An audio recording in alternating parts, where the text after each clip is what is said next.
네, 오늘 하나님께서 우리에게 주신 말씀은 마가복음 15장 1절에서 15절 말씀입니다.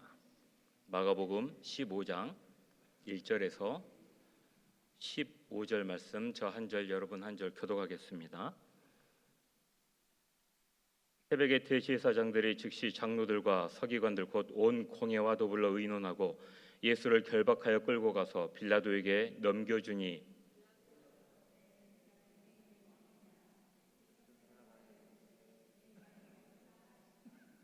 대제사장들이 여러 가지로 고발하는지라.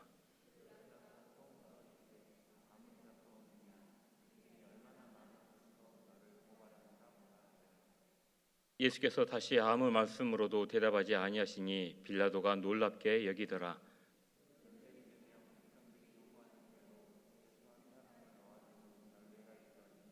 밀란을 꾸미고 그 밀란 중에 살인하고 체포된 자 중에 바라바라 하는 자가 있는지라.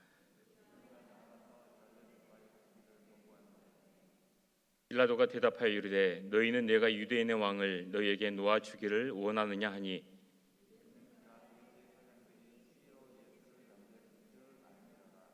그러나 대제사장들이 무리를 충동하여 도리어 바라바를 놓아달라 하게 하니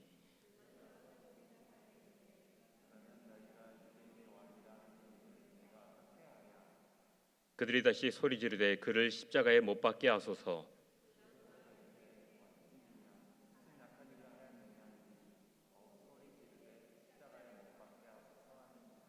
함께 읽겠습니다. 빌라도가 무리에게 만족을 주고자 하여 바라바는 놓아주고 예수는 채찍질하고 십자가에 못 박히게 넘겨주니라. 아멘. 네, 오늘 설교 제목은 주보에 나타나 있는 대로 세 부류의 사람들입니다. 오늘 말씀을 보면은 그 세 부류가 등장을 하고 있는데 첫 번째 부류는 어디일까요? 대제사장, 서기관, 바리새인 이러한 유대 종교 지도자들이 첫 번째 부류라고 할 수가 있고요. 두 번째 부류는 누구일까요? 빌라도. 세 번째 부류는 또 누구일까요? 군중들이 있습니다. 자, 이거에 대해서는 이따가 좀 더 자세히 말씀을 드리기로 하고요. 2004년에 작곡하신 구상이라는 이름을 가진 시인이 있습니다. 그 구상 시인의 시 중에 이런 시가 있어요. 제목이 가장 사나운 짐승이라는 시가 있습니다. 제가 한번 읽어드리겠습니다. 내가 5해나 살다가 온 하와이 호놀룰루시의 동물원. 철책과 철망 속에는 여러 가지 종류의 짐승과 새들이 길러지고 있었는데 지금도 잊혀지지 않는 것은 그 구경거리의 마지막 코스.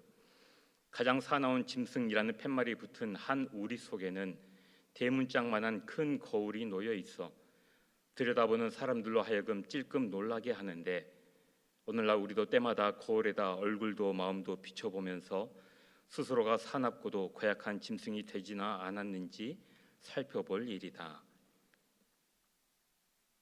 네, 끝입니다. 이런 시가 있어요. 동물원 제일 마지막 코스에 가장 사나운 짐승이라는 팻말이 붙어 있고 거기에 대문짝만한 거울이 놓여 있는 거죠. 그걸 들여다본 순간 자기 자신이 이제 그 거울에 비치니까 가장 사나운 짐승은 결국 누구란 말인가요? 네, 나 자신이라는 말이 될 수 있는 거죠. 이 말씀을 준비하면서 나 자신이 그리고 우리가 가장 사나운 짐승이 되는 경우가 어느 때일까 생각을 해보았습니다. 여러 경우가 있겠지만은 그 중에 하나가 오늘 본문 말씀에 나타나는 유대 종교 지도자들과 같은 그런 감정을 느낄 때이지 않겠는가 하는 생각이 들었습니다.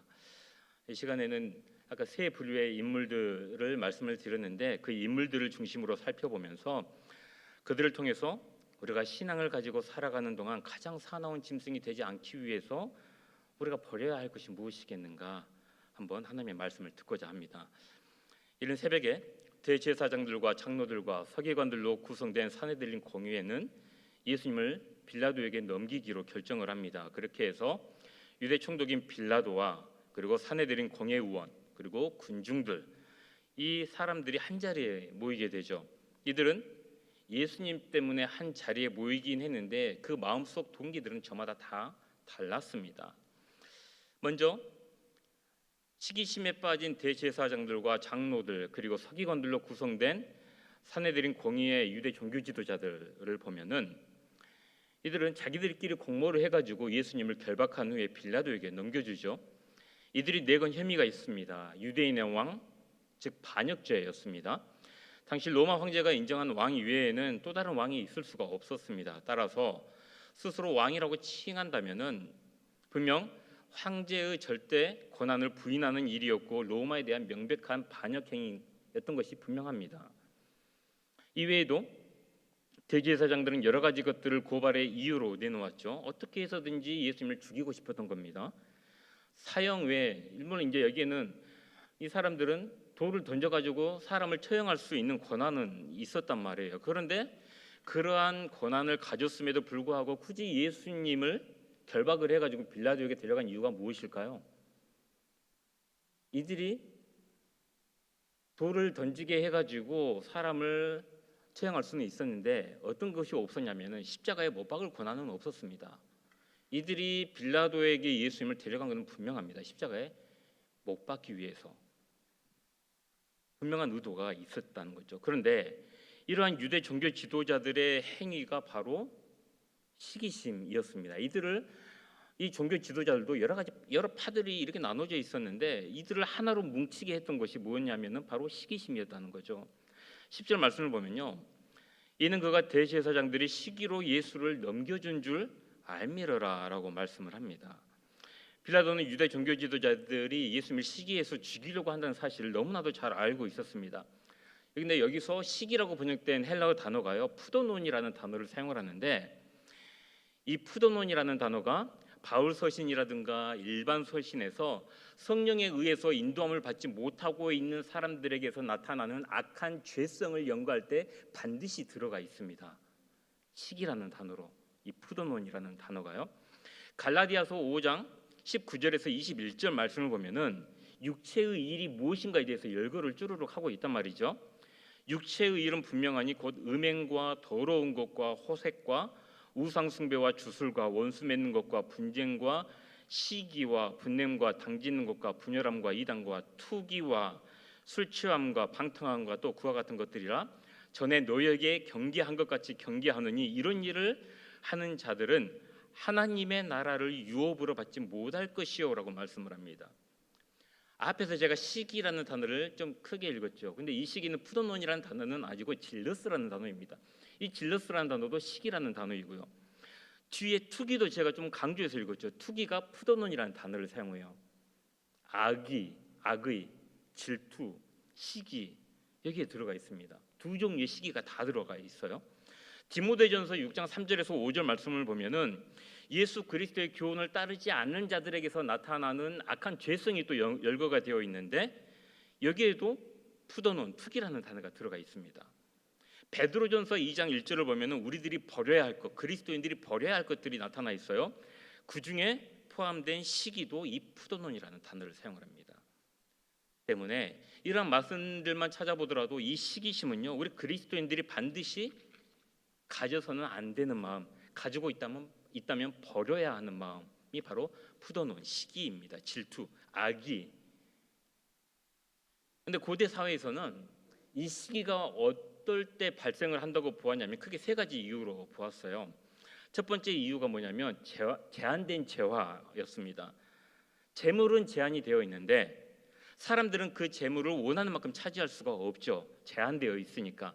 따라서 어떤 사람의 성공은 반대로 다른 사람의 몰락을 동반을 하게 되어 있습니다. 그러다 보니까 이 과정에서 시기가 발생한다고 본 거죠. 또 하나는 인간관계가 경쟁적인 사회에서 시기가 발생한다고 봤습니다. 남을 밟고 올라가야만 성공할 수 있는 사회적인 구조, 지금 우리 시대 속에 있는 이 사회 구조가 바로 그런 형식으로 되어 있죠. 그런 시대 속에서, 그러한 사회 구조 속에서 세상적으로 성공한 사람들은 다른 사람들의 시기의 대상이 될 수밖에 없는 거죠. 또 하나는 명예와 수치 때문에 시기가 발생한다고 보았습니다. 이 고대 사회, 특히 이 지중해 문화권에 있는 나라들, 이스라엘도 지중해 문화권에 있는 나라입니다. 이 나라들에서 가장 핵심적인 가치, 삶에서 가장 핵심적인 가치가 뭐였냐면은 바로 명예였습니다.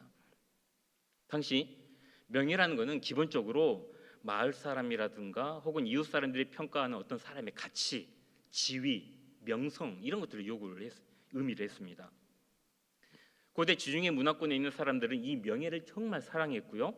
삶의 가장 지구한 목적으로 삼았었습니다. 그리고 이 명예를 얻고자 강렬하게 전투적으로 경쟁을 했어요. 시기는 이 명예를 획득하기 위한 과정에서 생겨나는 것으로 본 것입니다. 유대 종교자들이 예수님을 시기한 이유는 바로 자기들에 비해서 예수님의 명성이 높아졌기 때문입니다. 예수님의 명예가 훨씬 더 앞서갔기 때문이죠. 예수님이 놀라운 기적과 가르침을 베풀 때마다 많은 사람들이 예수님을 따랐죠. 예수님의 명성이 높아지자 종교 지도자들은 예수님을 공격하기 시작합니다. 복음서를 보면은 여러 가지 논쟁들이 나와요. 바리새인과 서기관들과 그리고 이 사람들이 예수님께 건 시비를 통해서 계속해서 논쟁이 이렇게 발생을 하게 되는데, 실상 그 내면을 보면요, 그 논쟁의 대부분의 성격은 예수님을 시기한 거에서 나오는 경우가 대부분이었습니다. 그렇게 해서 예수님을 걸려 넘어뜨리고자 하는 이들의 공격이었다는 거죠. 그러나 예수님이 그들의 공격을 지혜롭게 잘 대처해서 넘어가게 되자 사람들은 더욱더 예수님의 권위를 인정하게 되고, 반대로 종교 지도자들은 더욱더 권위를 잃게 됩니다. 더욱이 예수님은 성전 청결 사건을 통해서 성전을 타락한 강도의 소굴로 아주 강력하게 비판을 하셨습니다. 그리고 대제사장의 독점 권한이었던 사죄선언, 죄를 사하는 선언과 같은 이런 권한을 예수님께서 행사하셨기 때문에 그들의 시기심이 깊어질 수밖에 없었던 거죠. 결국 이 종교 지도자들은 자신들의 기득권을 빼앗기는 것에 대한 두려움과 불안 때문에 예수님을 시기하였고 죽이기로 결정을 하게 됩니다. 아까 말씀드렸듯이 우리가 신앙생활을 하면서 가장 조심하고 피해야 할 것 중에 하나가 바로 이 시기입니다. 미국 예일 대학교의 총장을 역임했던 심리학 교수 피터 살로비라는 박사가 있습니다. 이 피터 살로비 박사가 미국에서 발생하는 범죄의 20%가 시기심에서 발생한 행위라고 보았습니다. 그에 따르면 이 시기심은 자기하고 관계가 없는 사람을 통해서는 발생하지가 않아요. 제가 여기 있고 길을 가는 사람한테 제가 뭐 할 일 없이 시기심을 갖지는 않겠죠. 또 음식 장사를 하는 사람이 옆집 꽃가게가 돈을 많이 번다고 해서 시기하지 않고 회사원이 고소득을 올리는 농부를 또 시기하진 않아요. 시기심이 어떤 경우에 발생을 하게 되냐면은 동종업계에서 남이 더 잘 될 때 시기심이 발생한다고 보았습니다. 예를 들면 음식점과 바로 옆에 있는 음식점이 더 잘 되면 그때 시기심이 발생한다고 보았고요. 미용실 마찬가지고 같은 동종업계가 잘 될 때 시기심이 발생한다고 본 거죠. 예수님과 유대 종교 지도자들은 어떤가요? 같은 분야였죠. 따지고 보면은. 그렇다면 한번 생각을 해보십시오. 아주 가까운 교제 관계를 이루는 교회 공동체는 어떨까요? 시기가 발생할 확률이 아주 높죠. 이 시기는 단순히 증오하는 마음으로 끝나지 않습니다. 수많은 사람을 무너지게 하는 전염병처럼 이 시기가 있으면요, 한번 싹트게 되면 공동체의 아름다운 관계를 싹 다 무너뜨리게 됩니다. 자신뿐만 아니라 다른 사람의 삶까지도 파괴해버리는 힘이 있고, 심각할 경우에는 사람을 죽이기도 하고 공동체를 공중분해시키기도 합니다. 이러한 시기는 대체로 다른 사람과의 비교를 통한 열등감에서 발생하는 경우가 많습니다. 성경에서 시기 때문에 문제가 발생한 경우가 상당히 많이 있습니다. 가인이 아벨을 죽인 사건도 있죠. 또 뭐가 있나요? 사라가 하갈을 학대한 사건도 시기심에서 발생했습니다. 남편 야곱을 차지하기 위해서 자매인 라헬과 레아가 경쟁을 했죠. 이것도 시기심입니다. 요셉의 형들이 요셉을 미디안 상인에게 판 것도 시기심이죠. 사울이 자기의 사위인 다윗을 죽이기 위해 혈안이 되었던 이유가 뭔가요? 시기심 때문이었습니다. 그리고 오늘 본문 말씀에 나오는 유대 종교 지도자들이 예수님을 빌라도에게 넘겨 십자가에 못 박으려고 했던 이유도 바로 시기심이었습니다. 모두 시기로 인해 발생한 사건입니다. 이렇게 성경만 보더라도 시기한 사람들의 관계나 끝이 어떻게 끝나나요? 누구 한 명은 죽어야 끝이 나게 되는 거죠. 화평으로 끝나지는 않습니다. 그러므로 우리 성도님들, 공동체 안에서, 특히나 교회 공동체 안에서 다른 사람과 비교하면서 시기심을 쌓지 않도록 늘 조심하시기 바랍니다. 저 사람은 나보다라는 어떤 비교의 거울이 아니라 하나님의 말씀이라는 거울 앞에 우리 자신을 늘 비추어 보아야 합니다. 그래서 중심을 살피시는 주님 앞에, 그리고 함께하는 다른 성도들 앞에 때로는 한없는 겸손함으로, 때로는 한없는 담대함으로 설 수 있는 주님의 성도들이 되어야 하겠습니다. 잠언 14장 30절 말씀을 보면 평온한 마음은 육신의 생명이나 시기는 뼈를 썩게 하느니라 라고 말씀을 합니다. 시기가 아니라 화평을 구함으로 여러분의 마음과 삶과 신앙생활에 주님의 생명이 넘치고 화평이 넘치기를 기원합니다. 두 번째, 사람들은 사람을 만족시키려고 한 유대 총독 빌라도입니다. 빌라도는 예수님이 죄가 없고 유대 종교 지도자들이 시기로 인해 고소를 했다는 사실을 잘 알고 있었죠. 그러나 군중을 만족시키기 위해서 예수님을 십자가에 못 박히도록 넘겨주었습니다. 15절 말씀을 보면은 빌라도가 무리에게 만족을 주고자 하여 바라바는 놓아주고 예수는 채찍질하고 십자가에 못 박히게 넘겨주니라 라고 말씀을 합니다. 이 빌라도는 군중의 요구를 들어주지 않을 경우에 밀란이 날 것을 우려했어요. 성경에는 이 빌라도에 대한 이야기가 구체적으로 드러나 있지 않은데 유대 역사가인 요세푸스라는 사람과 필로라는 사람을 통해서 빌라도가 유대에서 어떤 짓을 벌였는가 너무 자세히 알 수가 있습니다. 이 빌라도가 행했던 일을 보면은 군중의 관심을 얻기 위해서 이렇게 할 수밖에 없었겠구나 하는 생각이 들기도 해요. 어떤 일이 있었냐면은 황제의 상이 새겨진 로마 군기가 있었습니다. 근데 황제의 상이 새겨졌기 때문에 이 사람들은 황제를 또 신처럼 숭배를 했잖아요. 그러니까 황제의 상이 새겨진 로마 군기를 예루살렘으로 보통 총독들은 가지고 들어오질 않았어요. 왜냐하면 유대인들의 반감을 사기 때문에. 근데 빌라도는 황제의 상에 새겨진 로마 군기를 예루살렘에 세워놓았습니다. 그래서 유대인들로부터 반감을 샀어요. 이전의 총독들은 그거를 조심했는데, 그리고 황제의 숭배가 어떤 표시도 혹여나 밀란이 날까봐 어떤 표시도 예루살렘에서는 하지 않았는데 빌라도는 그런 걸 전혀 개의치 않은 사람이었습니다. 그래서 로마 군기, 황제의 상에 새겨진 로마 군기를 가지고 예루살렘으로 들어오게 됩니다. 유대인들이 화가 나가지고 빌라도에게 대표단을 파견을 해요. 가이사랴에. 로마 군기를 제거해 주도록 5일 동안이나 요구를 했습니다. 6일째 되는 날 빌라도가 군인들을 보내가지고 이 대표단을 칼로 진압을 하려고 했는데 그 당시에 참여했던 모든 유대인들이 목을 내놓습니다. 죽여라. 차라리 율법을 어길지언정 죽겠다 하고 목을 내놓습니다. 그러니까 이 빌라도가 놀래가지고 전국적인 폭동으로 확산이 될 것을 염려를 해서 예루살렘에서 황제의 상에 새겨진 군기를 철수를 시킵니다. 또 어떤 일이 있었냐면 황제의 이름이 새겨진 금방패를 예루살렘에 있는 헤롯의 옛 궁전에 또 세워놓았어요. 헤롯의 네 아들을 포함한 유대 지도자들이 빌라도를 찾아가서 방패를 치워달라고 요구를 합니다. 근데 빌라도가 또 거부를 해요. 그러니까 이 유대 지도자들이 이제 황제한테 편지를 보냅니다.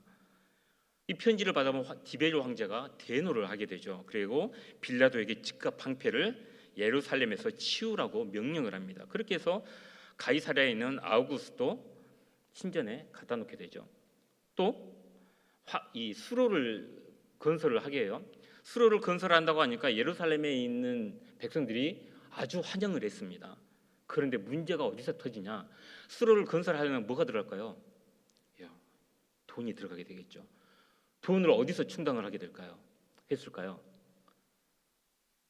성전 안에 있는 보물창고에 있는 고르반, 하나님께 드림받은 것, 그 고르반에서 수로를 건설하는 기금을 가져가게 됩니다. 그러니까 이 유대인들은 다시 또 막 화가 난 거죠.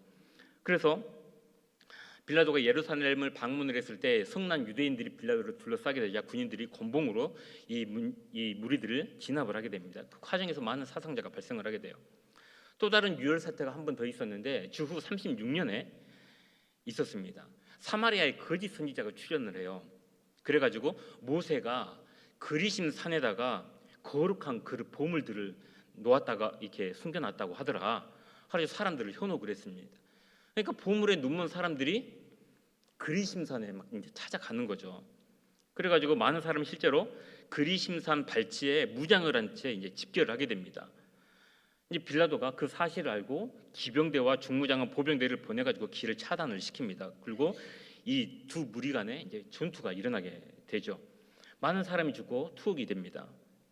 이제 주동자들은 후에 처형이 되기도 했는데, 그래서 이 사마리아 사람들이 그 당시 수리아의 총독인 비텔리우스에게 항의를 한 거죠.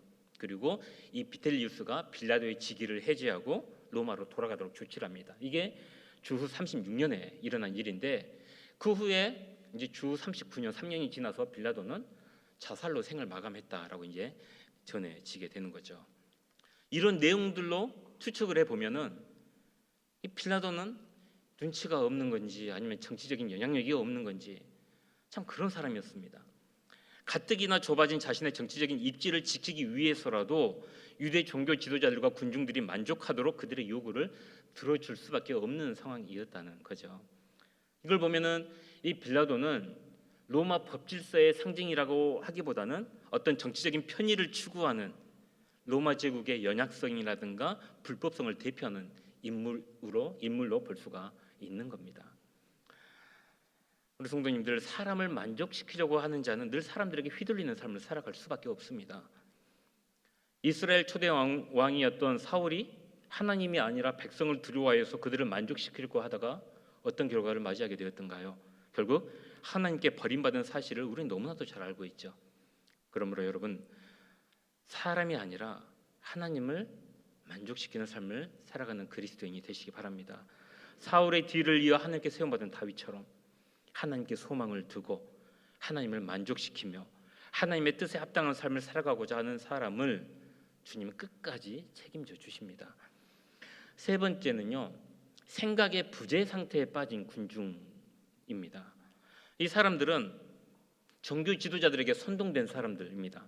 빌라도가 이 무리에게 예수님과 바라바 중 누구를 놓아주기를 원하느냐라고 묻자 누구를 택하나요? 바라바를 택하게 되죠. 그리고 예수님은 십자가에 못 박으라고 소리칩니다. 11절에서 14절 말씀입니다. 그러나 대제사장들이 무리를 충동하여 도리어 바라바를 놓아달라 하게 하니 빌라도가 또 대답하여 이르되 그러면 너희가 유대인의 왕이라 하는 이를 내가 어떻게 하랴? 그들이 다시 소리 지르되 그를 십자가에 못 박게 하소서. 빌라도가 이르되 어찌미냐 무슨 악한 일을 하였느냐 하니 더욱 소리 지르되 십자가에 못 박게 하소서 하는지라 라고 말씀합니다. 군중이, 생각 없는 군중이 얼마나 악랄해질 수 있는가 확인할 수 있는 대목입니다. 군중은요 쉽게 현혹이 됩니다. 무엇이 옳고 그른지를 잘 판단하지 못합니다. 생각이 없으면요. 한번 군중 심리에 빠지게 되잖아요. 이성이 마비되고 생각의 부재 상태에 놓이게 되어버립니다. 혹시 EBS에서 했던 실험 여러분 본 적이 있으십니까? EBS에서 어떤 실험을 했냐면요, 여러 사람들을 이제 실험맨을 한 명을 놓고요, 여러 사람들을 이제 섭외를 했어요. 그래가지고 실험을 하는데 문제를 냅니다. 유치원생도 다 알 수 있는 문제. 그래가지고 뭐 이제 예를 들어서 요거 동그라미예요, 세모예요? 동그라미죠. 1번 동그라미, 2번 세모, 3번 네모, 막 이런 식으로 합니다.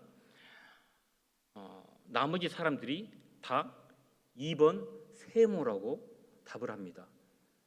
모르는 실험에는 처음에는 1번 동그라미라고 답을 해요. 우물쭈물하면서 사람들이 이상하게 쳐다보면서. 두 번째도 이제 비슷한 문제를 냅니다. 예를 들어 이건 네모죠. 동그라미가 아니죠. 1번 네모로인데 2번 동그라미로 사람들이 다 대답을 합니다. 이제 마지막 실험맨한테 실험맨이 대답할 차례가 되었어요. 사람들이 이 실험맨을 다 이렇게 쳐다봐. 그러니까 이 실험맨이 우물쭈물하면서 뭐라고 대답을 했을까요? 동그라미라고 대답을 해버립니다. 그 다음부터요, 처음에는 우물쭈물했는데 그 후로 문제를 계속해서 내거든요. 처음에는 우물쭈물하던 사람이 나중에는 너무나도 자연스럽게 틀린 답을 대답을 하게 돼요. 이게 군중심리의 하나입니다. 군중이 수많은 군중 가운데 이 놓여 있는 사람이 거기에 얼마나 쉽게 동화가 되어 버리는가를 보여주고 있는 실험입니다.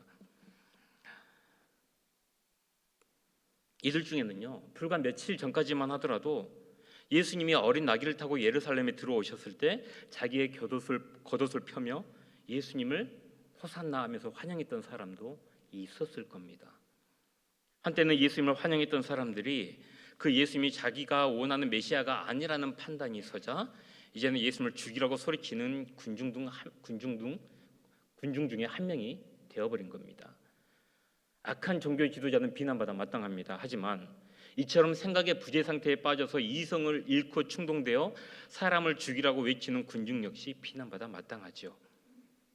그들은 무지해서 이런 죄를 저질렀는데 무지가 결코 무죄가 되는 건 아닙니다.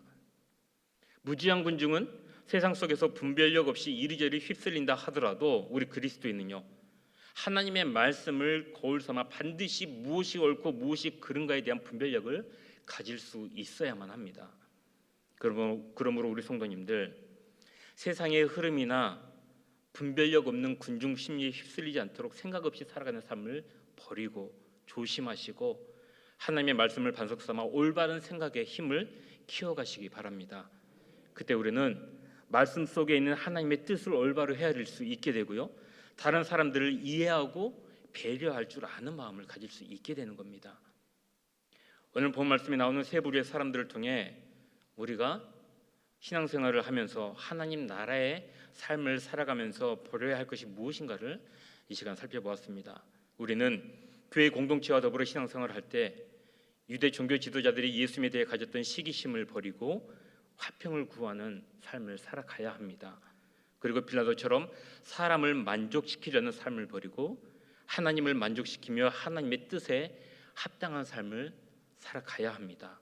또한 충동되어 이리저리 휩쓸리는 군중과 같이 생각 없는 삶을 버리고 하나님의 말씀을 반석 삼아 올바른 생각의 힘을 키워가는 삶을 살아야 합니다.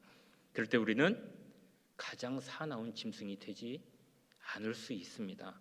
그리고 하나님과 다른 이들 앞에서 올바르고 행복한 신앙생활을 해 나아갈 수 있게 될 것입니다.